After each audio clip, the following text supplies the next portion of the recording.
Fala galera, sejam bem-vindos ao workshop Ensaios Infinitos. Lugar diferente aqui, eu estou em Gramado, estou fazendo um trabalho aqui. Algo que alguns anos atrás eu não imaginaria que a fotografia iria me trazer a esse nível, de eu ganhar dinheiro aqui em Gramado fotografando. Então esse workshop Ensaios Infinitos, ele vai muito além do que te fazer fechar mais ensaios, mais casamentos. Ele vai te fazer tirar a fotografia do plano B e transformar ela no plano A. Eu vou te mostrar como você pode viver e viver muito bem da fotografia e não sobreviver da fotografia. E ganhar bastante dinheiro não é tudo, tá? Não é isso que eu quero passar aqui. Mas eu quero passar que com a fotografia você consegue ter uma vida boa, você consegue viajar, você consegue comprar um carro, uma casa, tudo através da fotografia. Então se hoje você não tem esperanças com a fotografia, você fecha um ensaio aqui, outro ali, acha que a fotografia é só um hobby ou só uma renda extra, eu vou conseguir mudar a sua percepção com relação à fotografia. E isso está acontecendo com você porque você não está trabalhando da maneira certa.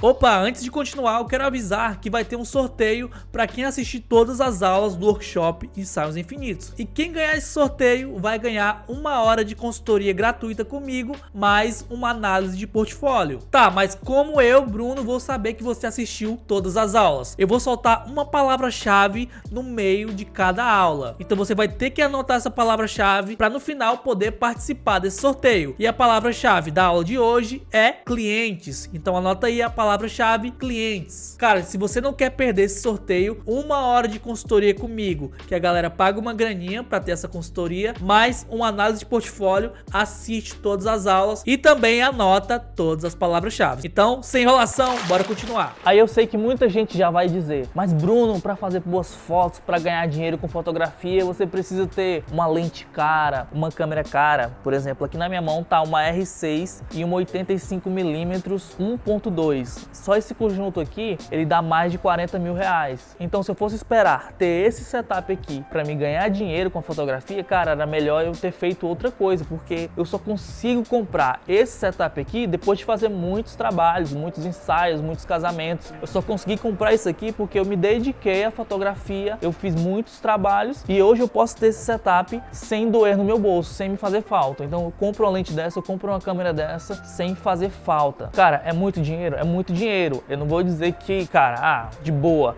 Sim, eu tinha um dinheiro para investir, eu me planejei para isso, mas o que eu quero falar é que você tem que fazer boas fotos com o equipamento que você tem, cara. Não se limite ao equipamento, o equipamento é só uma ferramenta. Eu posso fazer fotos boas com essa câmera, eu posso fazer fotos boas com o meu celular. Se eu não tivesse nada hoje, nenhuma câmera, começasse a fotografar com o celular, cara, eu conseguiria, porque eu sei como vender foto. Mais importante de que ter uma foto profissional, uma foto bonita, mais importante de que ter uma câmera full frame, uma lente 1.2, é você saber vender sua foto. Não adianta nada você ter a melhor foto do mundo e ninguém vê a tua foto. Cara, você não conseguir vender a sua foto. Vários artistas morrem pobres. Vários gênios você vê em todo o ramo, por exemplo, na arte tem o mais famoso que é Van Gogh, que ele só foi reconhecido depois da morte, depois que um familiar dele conseguiu vender as obras dele. Mas em vida ele era tratado como um vagabundo, uma pessoa que não tinha talento. E todo mundo sabe que não é verdade. É apenas ele não sabia vender o produto que ele tinha.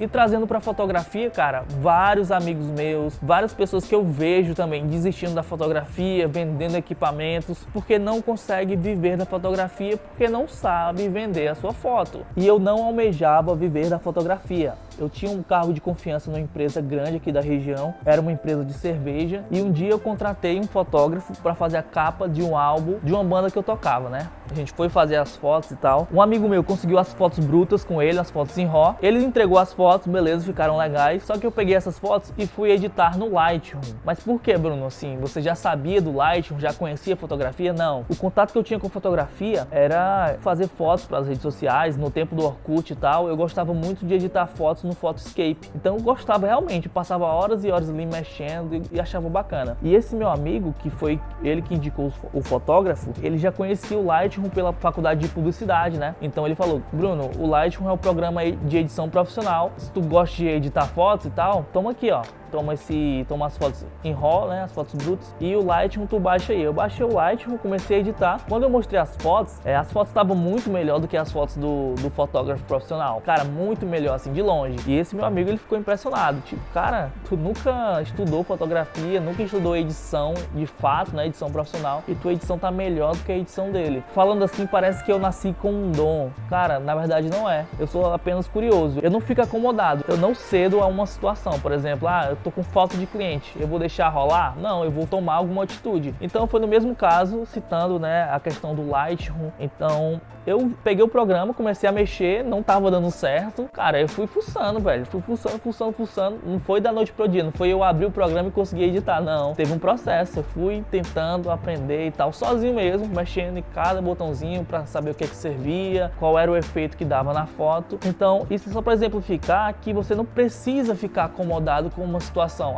Eu não tenho equipamentos bons, então eu não vou vender minhas fotos. Não, cara, você tem que vender suas fotos independente do equipamento que você tem. E por que esse lance de viver de fotografia? Cara, a fotografia me dá liberdade. Sempre me deu liberdade. Eu trabalhava nessa empresa de cerveja, tinha um carro de confiança, mas eu passava 10, 12 horas na empresa. Quando eu chegava em casa, ainda tinha que resolver coisas que tinham acontecido lá durante a minha ausência. Então, cara, era infernal. Assim, era algo que eu ganhava muito bem, muito bem mesmo, mas não compensava, o dinheiro não compensava. E a fotografia foi uma forma que eu vi de eu ganhar dinheiro. Não imaginaria que eu ganharia tanto dinheiro, mas era uma forma de ganhar dinheiro, mas principalmente ser livre, fazer meus horários. Depois disso eu trabalhei em outra empresa que também, cara, era a mesma rotina, só que era mais longe ainda. Eu acordava às 5 da manhã, saía de casa às 7 e chegava em casa às 8, 9 horas da noite, e todo dia era esse processo. Só folgava sábado e domingo, cara, e pra mim parecia que eu tava num presídio, eu ia pra casa só pra dormir. Então era uma sensação horrível. E a fotografia, cara,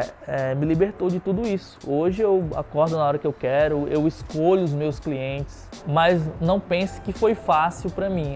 Eu comecei na fotografia e já deu tudo certo. Não, tive vários altos e baixos. Quando eu comecei na fotografia, eu fiz o meu primeiro ensaio de teste, postei no Facebook, cara, e várias pessoas vieram entrar em contato comigo pra fazer orçamento. Só que essas pessoas eram amigos meus, familiares e tal. Eles perguntaram se eu estava realmente fotografando e tal. Eu mostrei o meu trabalho e disse que estava começando na fotografia e tal. Então, quando eu postei essas primeiras fotos, eu cheguei a fechar de 10 a 15 ensaios. Entre ensaios e casamentos e aniversário, tá? 10 a 15 trabalhos. Mas todas as pessoas do meu ciclo social ali, da minha bolha. Quando eu terminei de fotografar todo mundo ali, cara, ninguém mais me pedia orçamento, porque eu tava limitado àquelas pessoas. São as pessoas que me conheciam e eu não conseguia mostrar meu trabalho para mais pessoas. E na minha cabeça não era claro aquilo. Eu não sabia como mostrar o meu trabalho para outras pessoas, para que essas outras pessoas me contratassem, né? E como eu vi que eu não conseguiria mais ganhar dinheiro com a fotografia, estava muito difícil, aparecia ali um pedido de orçamento aqui, outro ali, eu fui trabalhar em outra empresa novamente, né? E nessa outra empresa, cara, era a mesma coisa, acordava cedo, voltava tarde e tal, mas eu vi que era a fotografia que eu queria. Então, no lugar de ter a fotografia como renda extra, eu decidi pegar essa grana que eu ganhava nessa empresa e investir na fotografia, principalmente investir em conhecimento. Eu já tinha feito faculdade de marketing, mas, cara, era assim, a faculdade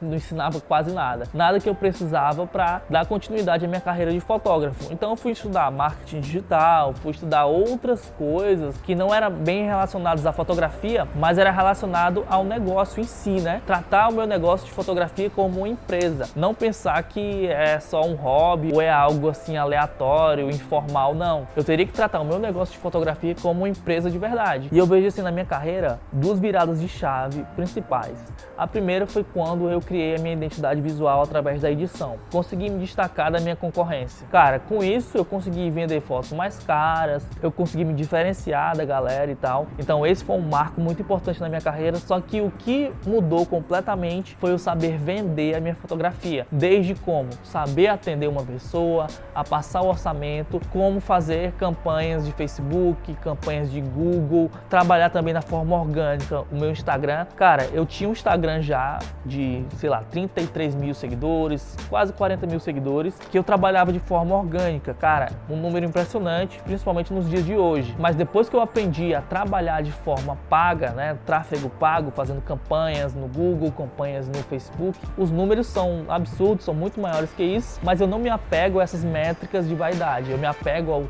a quantidade de clientes que vem atrás de mim através dessas redes sociais. É absurdo, eu colocar pouquíssimo dinheiro, tipo assim, R$100 e conseguir muitos clientes, cara, muitos clientes. Um investimento assim que não existe ação na bolsa, não existe nenhum investimento que você faça em imóvel que vai te dar um retorno tão grande quanto as campanhas que você faz no Google e no Facebook. É tipo assim, cara, você investir R$50 e fechar um casamento de R$6.000 é absurdo, é absurdo. Mas isso também não veio a qualquer custo, né? Não veio assim do nada. Eu tive que passar muito tempo estudando, eu tive que investir muito, mas muito dinheiro para aprender. Então são coisas que nem todo mundo está disposto a investir tempo, a investir dinheiro em algo que você nem sabe se vai dar certo, né? Então eu trilhei esse caminho, então desbravei lá o matagal, fiz o caminho todinho, e você que está aqui hoje tendo esse conteúdo de graça, você pode se considerar privilegiado, porque ninguém vai dar esse conteúdo dessa forma que eu dou, tá? Porque muita gente aí que vende curso e tal, beleza, não tenho nada contra, mas muita gente fala com achismo, eu acho que isso vai dar certo, ou testou em outros nichos, viu outras pessoas testando em outros nichos, e eu não, peguei o meu próprio dinheiro, peguei o meu tempo, investi nisso, consegui extrair resultados incríveis e estou passando para vocês aqui. Outro grande obstáculo que as redes sociais me ajudaram a superar foi furar as panelinhas. Em toda cidade existem as panelinhas de fotógrafos e também de fornecedores de fotografia, principalmente fotografia de casamento. Cerimonialistas, maquiadoras, fotógrafos, decoradores, tudo isso em uma panelinha onde cada um indica o outro e sobra pouco espaço para quem está começando. E com o uso certo das redes sociais, eu consegui furar com bastante facilidade essa panelinha, porque eu consegui fazer com que as noivas me encontrassem antes mesmo de encontrar as cerimonialistas. Às vezes eu era o primeiro fornecedor do casamento que a noiva contratava, e com isso ela não contrataria mais o fotógrafo indicado pelas cerimonialistas. Não existe nada de errado com as panelinhas, não existe nada de errado com as indicações. Isso é apenas uma forma dos fornecedores assegurarem o trabalho feito, indicar pessoas da sua confiança para executar um trabalho. Tudo bem, isso não tem problema, mas o que acontece também é um mercado paralelo onde, para a pessoa te indicar, ela cobra 10, 15, 20% do valor fechado no seu contrato. Então isso não é legal, isso eu não concordo e nunca participei dessas indicações que cobravam porcentagens do meu contrato. E eu vejo que até hoje muitos fotógrafos são reféns dessas panelinhas. Eu não consigo fechar um casamento porque existe uma panelinha na minha cidade. A minha cidade é muito pequena e já tem aqueles fotógrafos certos para fotografar casamento, e nas cidades vizinhas também tem panelinha, então eu não consigo fechar casamentos por causa disso. Isso é muito comum até nos dias de hoje, porque as pessoas ainda não aprenderam a utilizar as redes sociais. Ainda tem gente que utiliza o cartão de visita, ainda tem gente que utiliza panfleto. Cara, isso tudo ficou no passado. E quando eu vi que a maioria dos fotógrafos não sabiam disso, eu resolvi repassar esse conhecimento para outros profissionais. Eu comecei fazendo alguns workshops presenciais, mas infelizmente pela minha rotina não consegui dar continuidade, e foi aí que eu criei o meu canal do YouTube, que tem mais de 50 mil inscritos hoje, e também comecei a fazer workshop online, tanto gratuito quanto pago. Bruno, mas tem que gastar muito dinheiro para conseguir furar essas panelinhas e encontrar meu cliente primeiro do que a indicação? Na verdade não, na verdade você pode fazer tudo isso de forma orgânica, como eu fiz. Eu comecei de forma orgânica e depois que eu já estava ganhando dinheiro, que eu já estava com bastante cliente, que eu fui para as estratégias pagas. Então você não vai começar logo gastando dinheiro no Instagram, no Google, não. Você vai fazer tudo de forma orgânica, sem gastar nenhum real. Mas você tem que colocar a mão na massa. Não é você vai apertar um botão e vai aparecer milhões de clientes na sua porta batendo, louco para te contratar. Não, não é assim que funciona. Você tem que colocar a mão na massa e conquistar esses clientes. Você que está assistindo essa aula agora, eu tenho certeza que você tem todos os recursos para colocar a mão na massa e conseguir seus primeiros resultados. E vamos lá, quando eu comecei a dar os meus primeiros workshops, eu queria dar um nome para essa técnica que eu tinha criado e resolvi nomear ela como teia, porque essa metodologia é igual a uma teia de aranha. Cara, ele prende ali seu seguidor, transforma em cliente, e depois que ele é transformado em cliente, cara, ele não sai mais do seu pé. A ideia não é conquistar o cliente uma vez e nunca mais fazer o trabalho com ele, não. A ideia é conquistar esse cliente e fazer vários trabalhos com o mesmo cliente, e isso vai virando uma bola de neve. E na aula de hoje nós vamos construir a base dessa teia. Eu vou falar mais como você vai se posicionar de forma profissional nas suas redes sociais. Então é muito importante que você tenha consciência que essa essa base dessa estrutura, a base dessa teia é essencial para você já conseguir captar os seus primeiros clientes. E sem essa base, cara, fica muito difícil de você aplicar outras estratégias. Não adianta nada você colocar dinheiro no Instagram, colocar dinheiro no Google, se você não tem essa base bem feita. Mas também eu quero ressaltar que a base não é tudo. Você precisa seguir todos os passos para ter uma estrutura bem feita. Não adianta só você assistir essa aula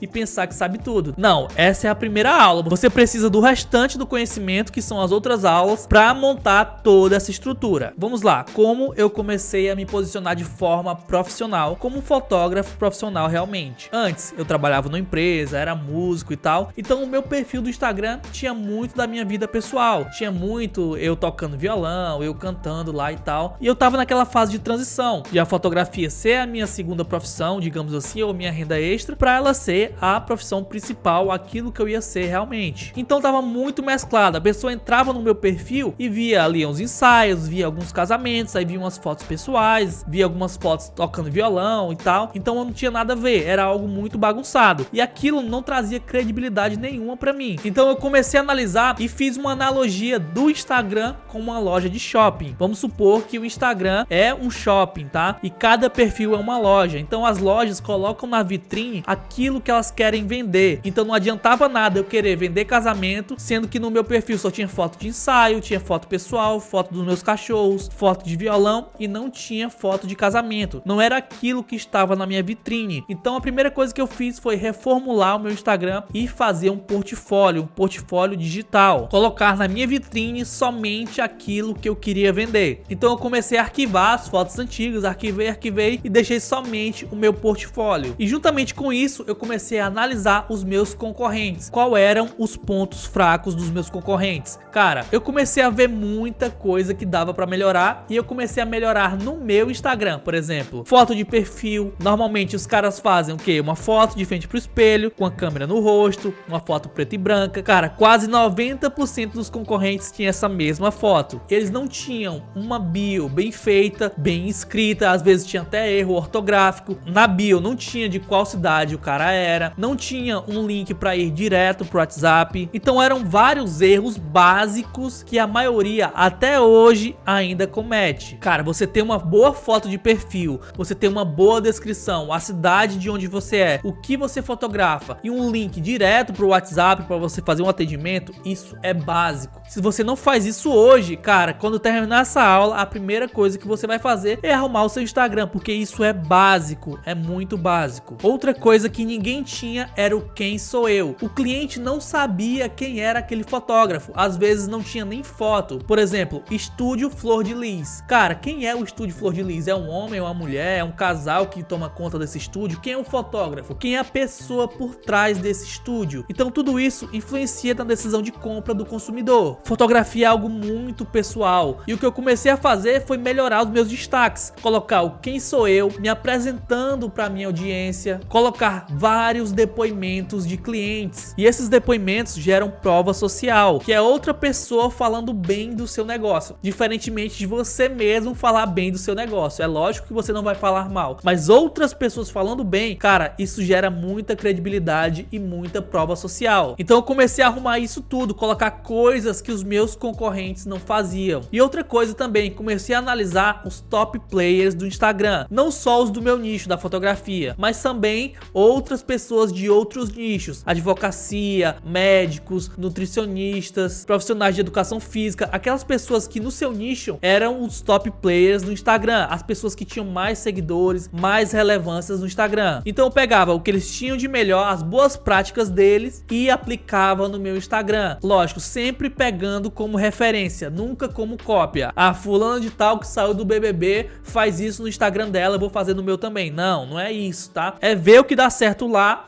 trazer para o seu nicho e aplicar da sua forma. Então eu comecei fazendo isso, ajustando o meu portfólio, ajustando o meu perfil do Instagram, deixar tudo organizado, porque a primeira impressão, cara, é a que fica. O cliente bate o olho no seu Instagram, vê que não tem uma foto bem feita, vê que não tem uma bio arrumada, vê que não tem um portfólio nas suas fotos. Cara, fica difícil dele clicar no botãozinho e te pedir um orçamento. E agora eu vou além do Instagram, tá? Porque é o seguinte, sempre que eu ia fotografar um casamento, casamento, eu fechava pelo menos mais um casamento na festa, porque a minha postura nas redes sociais se estende à minha postura presencialmente. Cara, tem gente que vai fazer ensaio todo mulambento, cara, não tem nada de errado nisso, tá? Mas a impressão que você passa é de desleixo. Cara, se você não cuida nem da sua aparência, vai cuidar bem das fotos? Vai cuidar bem do seu produto? Acho que não, né, velho? Então eu sempre vou pros ensaios com uma roupa legal, não precisa ir arrumado, mas tipo assim, com a roupa legal, com a roupa que não seja rasgada, com o cabelo cortado, com a barba feita e tal. Eu lembro claramente quando eu fechei um determinado casamento e eu percebi isso, percebi que eu tinha que melhorar a minha postura. Cara, eu gastei todo o dinheiro do casamento, tudo que eu recebi em roupas pra fotografar casamento. Então eu fui numa loja legal aqui da minha cidade, comprei tudo, cara, sapato, meia, cinto, calça, tudo que era preciso pra fotografar um casamento, tá? Pra mim ir bem arrumado, pra me chegar bem vestido no casamento. Eu lembro claramente que quando eu cheguei lá, a galera até zoou comigo. Ah, pensei que era o noivo, porque eu tava muito bem arrumado. E a partir desse dia, todo casamento que eu fui fotografar, eu fui muito bem arrumado. E isso te passa credibilidade, cara. Ah, Bruno, mas eu não tenho condições de comprar uma roupa. Beleza, se você não tem condição hoje, você não precisa se matar, estourar seu cartão pra comprar uma roupa legal. Cara, você vai fazer o que você puder com o que você tem hoje, tá? Fazer a barba, cara, cortar o cabelo pra você fotografar um casamento. Isso são coisas básicas que você já pode aplicar hoje. E como eu falei, você não precisa gastar dinheiro, gastar o que você não tem pra comprar roupas caras ou roupas bonitas pra você fotografar um casamento. Basta que você tenha consciência e entenda que isso também faz parte do seu equipamento, faz parte do seu trabalho. É uma ferramenta de trabalho. Então você pode aplicar isso também nos ensaios. Cara, vai, escolhe uma roupa legal, porque você vai passar uma boa impressão para o seu cliente. E lembre-se que esse cliente, ele vai te indicar ou vai te contratar mais vezes. Então, voltando à questão do casamento, por que eu fechava um casamento dentro de outro casamento? Era por causa da minha roupa, que eu ia bem vestido? Não, cara, é pela minha postura no casamento. Eu sempre tratei todo mundo bem, sempre tratei todo mundo com respeito, sempre fui cordial na hora de pedir as fotos e tal. E isso fazia com que os noivos sempre me indicassem. Cara, na maioria dos casamentos,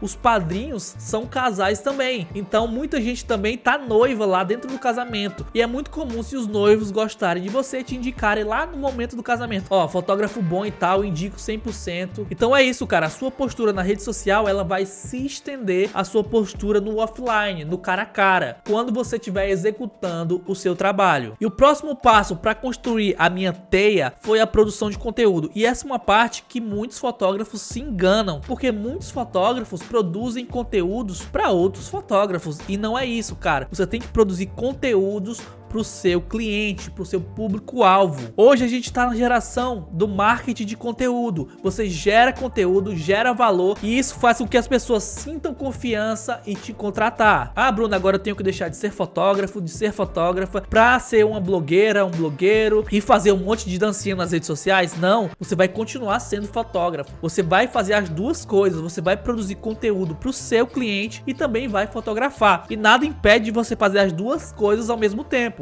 Vamos lá, o exemplo mais claro que eu utilizo é da gestante. Quando a gestante acaba de descobrir que está gestante, ela fica empolgada e já vai querer fazer o orçamento das fotografias da sua gestação. Mas acontece que ela tá com 2, 3 meses e ela vai fazer um ensaio lá para 7, 8 meses. Então ela pede o orçamento, começa a acompanhar os fotógrafos, mas o que acontece é que os fotógrafos não produzem conteúdo para ela, não produzem conteúdo para que ela se sinta interessada em fechar o orçamento mais tarde. Então muita gente pensa a curto prazo. Ah, a pessoa me pediu aqui um orçamento, se ela não fechar hoje, nunca mais ela vai fechar. Em casos como essa da gestante, não é assim que funciona. A pessoa vai te acompanhar. No nicho de casamento também, a pessoa ficou noiva, ela vai analisar várias propostas, porque fotografia de casamento é muita responsabilidade. Toda fotografia tem responsabilidade, mas eu acho que a fotografia de casamento é mais ainda. Então a pessoa começa a te seguir, às vezes te pede um orçamento, ou às vezes não, nem te pede um orçamento, mas ela tá te seguindo, tá observando o seu trabalho e você não produz nada de conteúdo para aquela pessoa. Você não tira nenhuma objeção. Você só quer saber de postar foto de churrasco. Você só quer saber de postar coisas pessoais da sua vida e nada relacionado ao cliente. Vamos lá, para deixar mais claro, beleza? Vamos supor que você é um fotógrafo de casamento. Então, quais tipos de conteúdo que você pode gerar para sua audiência? Por exemplo, quando você for entregar o álbum para a pessoa, você filma aquele momento, filma a reação da noiva folheando ali o álbum, álbum, pergunta a opinião dela sobre o álbum, pergunta a opinião dela sobre as fotos, o que é que ela achou das fotos do casamento. É um tipo de conteúdo, é um conteúdo que tira objeção. Outra coisa, você pode falar sobre em quanto tempo você entrega as fotos do casamento. Eu fechei bastante casamento porque eu entregava de 10 a 15 fotos no dia do casamento. Eu escolhi as 10 ou 15 fotos que eu mais gostei do casamento, as principais, né, dos principais momentos, e entregava pra noiva no mesmo dia. Eu ia ali no Lightroom, jogava o preset e enviava pra noiva. Ah, Bruno, mas eu gosto de editar bem editado, fazer tratamento de pele da noiva e tal, e entregar somente quando tiver 100%. Cara, a noiva não quer saber disso, não quer saber de tratamento de pele, não quer saber de tratamento no Photoshop. Cara, ela quer as fotos profissionais no dia do casamento. Melhor do que ela postar uma foto de selfie no celular ou alguma foto de algum convidado. Se for assim, eu prefiro que ela poste a minha foto somente com o preset aplicado. E muitas vezes eu editava somente no celular, passava pelo Wi-Fi da câmera pro celular,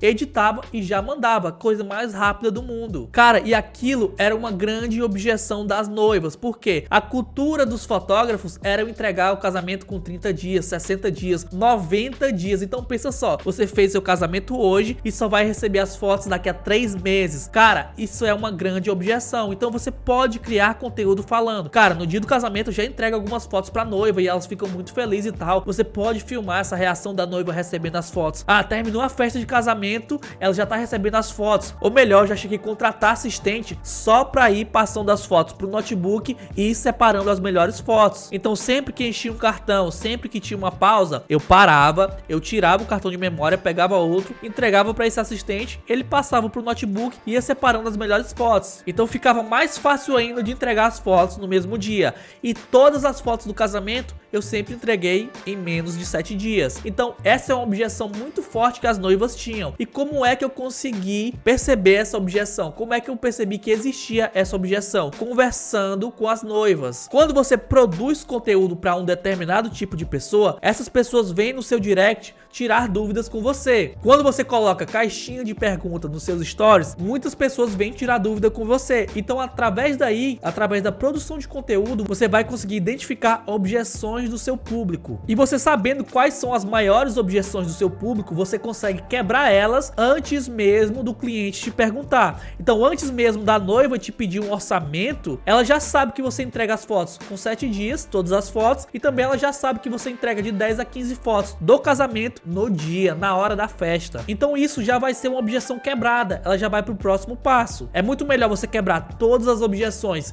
no Instagram antes da pessoa te pedir um orçamento do que você conseguir quebrar essas objeções no WhatsApp, porque é bem mais difícil. Então o nível de consciência da pessoa que te pede um orçamento quando você produz conteúdo é bem maior. Aí você pode ir para os conteúdos mais básicos, por exemplo, fotos que você pode fazer no dia do making off da noiva, melhores poses para fazer no seu pré-wedding, melhores acessórios para você levar para o seu pré-wedding, dicas de locais para casar na sua cidade, dicas de locais para fazer o seu pré-wedding na sua cidade. Então tudo isso é conteúdo, tudo isso vai gerando um poder de convencimento maior, tudo isso vai fazer com que o seu cliente decida por você e não pelo seu concorrente. Então, cara, é uma coisa simples, tá? Simples, mas não é fácil, porque exige esforço, exige você ir lá e fazer. E muita gente quer ficar do jeito que está, com poucos clientes, um casamento aqui, outro ali, ou vem muitos pedidos de orçamento e você não consegue fechar nenhum. E a razão tá aí, cara. A razão tá que você não conversa com a sua audiência, não sabe a necessidade da sua audiência. Vender é resolver problema, vender qualquer coisa é resolver um problema. Então qual é o problema da noiva? É achar um fotógrafo bom de confiança pro seu casamento. E como é que ela vai saber se você é um fotógrafo bom e de confiança? É só você falar, olha, eu sou bom e de confiança, acredite em mim, eu vou fazer um bom trabalho. É isso, ou você demonstrar através de conteúdo? E agora eu vou dar o pulo do gato aqui que ninguém fala, cara. Ninguém fala o pulo do gato. Para você deixar sua teia mais forte e pegajosa. Pegar o cliente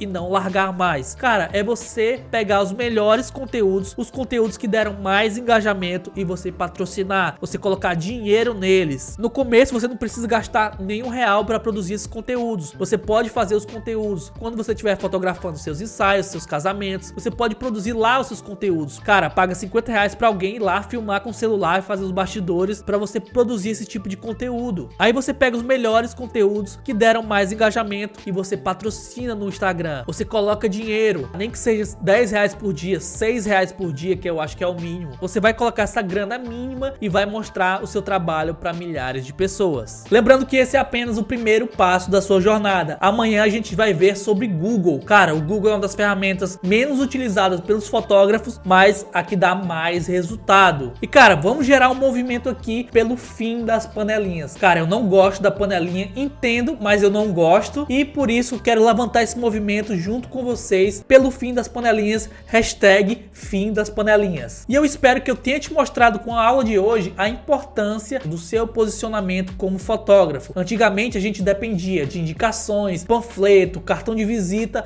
e hoje em dia não, tá tudo na palma da nossa mão, no nosso celular. Só basta você saber utilizar as mídias sociais ao seu favor. As mídias sociais vieram para facilitar o nosso trabalho, então você tem que utilizar elas da forma correta. E eu tenho certeza que o que eu tô te passando aqui, nem em cursos pagos você consegue aprender. Aprender de forma simples, direta e clara. O que eu tô ensinando não funcionou apenas comigo, funcionou com centenas de alunos. E só com o que você aprendeu hoje, com a base da nossa teia, você já vai conseguir alguns clientes. Caso você nunca tenha tido um cliente na vida, tenho certeza que você aplicando o que você vai aprender aqui, você vai já conseguir seus primeiros clientes, ou se você já tem algum fluxo de clientes, você vai conseguir ter mais clientes do que você tem hoje. E como eu já falei, na próxima aula a gente vai ver sobre Google. Cara, não subestime o poder do Google. Até de forma gratuita você consegue ter clientes no Google, utilizando a técnica certa, trabalhando da forma correta. E é muito importante, antes de você aplicar o que você vai aprender na segunda aula, você aplicar o que você aprendeu hoje. Revisa essa aula, aplica tudo passo a passo, que eu tenho certeza